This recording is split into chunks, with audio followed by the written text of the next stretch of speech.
तो आपने तेज रफ्तार में खबरें देख ली। अब चलिए आगे बढ़ते हैं। जिसका अंदेशा था कमोबेश वैसा ही हुआ। एक बार फिर से रामनवमी पर देश के माहौल को बिगाड़ने की कोशिश हुई। कहीं शोभा यात्रा पर पथराव हुआ तो कहीं जबरदस्ती झांकी निकाली गई।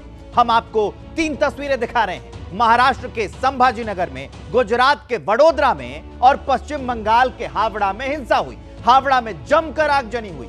वहीं संभाजी नगर में भी रामनवमी के मौके पर हिंसा की साजिश रची गई थी। उपद्रवियों की तस्वीर कैमरे में कैद हो गई है। देखिए ये एक्सक्लूसिव रिपोर्ट।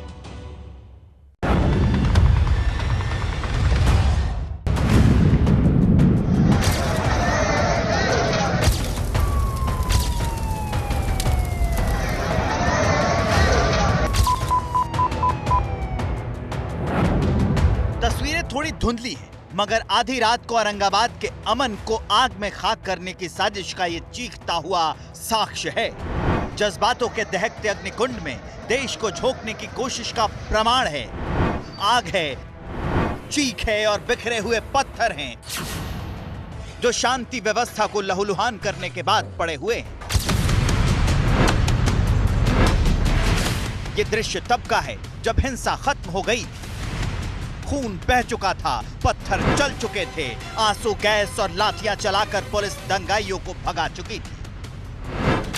मगर तब तक औरंगाबाद या कहिए संभाजी नगर में मुट्ठी भर उपद्रवी रामनवमी में हिंसा की खूनी प्रस्तावना लिखने की कोशिश पूरी कर चुके थे। रात में यहाँ प्रॉब्लम था, लेकिन हमने फोर्स का इस्तेमाल करके जो क्राउड था उसको हमने डिस्पर्स किया। इस वक्त सब सिचुएशन ठीक है। जो लोग रात में इसमें इन्वॉल्व थे उन सभी को ढूंढकर उनको अरेस्ट किया जाएगा। हुआ ये था कि संभाजी नगर के किराटपुर में राम मंदिर के बाहर 2 गुटों में अनबन हुई।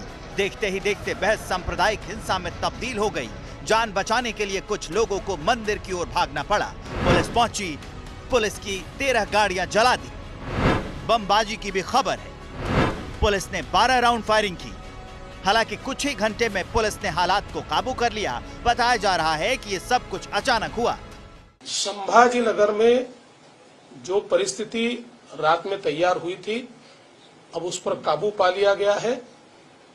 मैं सभी से निवेदन करना चाहता हूं कि शांति बनाए रखें। रामनवमी पर सिर्फ महाराष्ट्र में आग लगाने की कोशिश नहीं हुई, दिल्ली को भी हिंसा की आग में झोंकने की साजिश का ये सबूत है। ये तस्वीर उसी जहांगीरपुरी की है जो बेहद संवेदनशील है, जो हनुमान जयंती पर हिंसा से साक्षात्कार कर चुका है।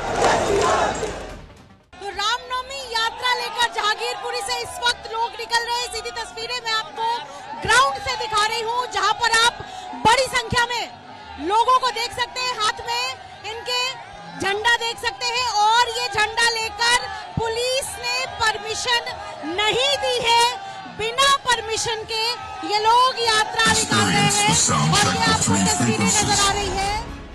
मतलब जबरदस्ती ये झंडाधारियों की फौज सड़क पर निकली। हालांकि पुलिस ने अपनी तैनाती बढ़ा दी। आरएएफ और पैरामिलिट्री फोर्स को भी लगाया गया है। ड्रोन से चप्पे चप्पे की नजर रखी जा रही है। हमारी तरफ से आउटसाइड फोर्स और लोकल पुलिस का इंतजाम पूरे डिस्ट्रिक्ट में किया गया है। और जहांगीरपुरी में भी चूँकि पहले ऐसा हो चुका है, यहाँ पे कुछ इस तरह की घटनाएं हुई हैं, उसको देखते हुए प्रिकॉशनरी अरेंजमेंट लगाया गया है। गुजरात के वडोदरा में भी हिंसा हुई। उपद्रवियों ने पथराव उस वक्त किया जब राम जी की सवारी भुतली झापा क्षेत्र से गुजर रही थी। पत्थरबाजी से कई वाहनों को नुकसान पहुंचा है। हिंसा की खबर के बाद पुलिस मौके पर पहुंची और पूरे इलाके की घेराबंदी कर दी गई। अलग अलग शहर, अलग अलग लोग, लेकिन मंशा एक जैसी ही है, एक जैसी साजिश है। ऐसे में सवाल है कि रामनवमी के मौके पर कौन आग लगाना चाहता है? राम के नाम को बदनाम करने की साजिश में कौन है? राम के नाम पर हिंसा से किसे फायदा होता है? समझने के लिए देश की सबसे बड़ी अदालत की उस फिक्र को समझिए जो देश बचाने के लिए है। सुप्रीम कोर्ट ने चेताते हुए कहा है कि जो राजनेता बेधर्म का इस्तेमाल कर रहे हैं, हमारे देश में धर्म और राजनीति जुड़े हुए हैं। यही कारण है कि हेट स्पीच हो रहा है। सर्वोच्च अदालत की इस परवाह के बावजूद रामनवमी से पहले धर्म की चाशनी में डूबे बयानों की बयार चलने लगी। आशंकाओं और दावों के बीच हिंदू मुसलमान वाली जुबान धारा प्रवाह हो गई। अरे তোর যা অস্ত্র তুই তাই নিয়ে যা, আমি রামনবমীর মিছিল আটকাবো না, কিন্তু মনে রাখো মিছিল আমরাও করবে, তোমরাও করবে।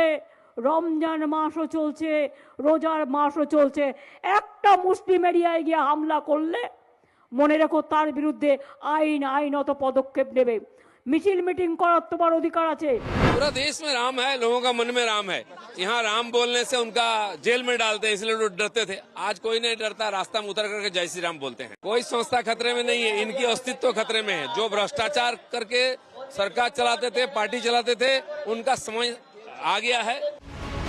धर्म को राजनीति की सीढ़ी बनाने की महत्वाकांक्षा का खामियाजा छत्रपति संभाजीनगर से लेकर वडोदरा और जहांगीरपुरी तक भुगत रहा है।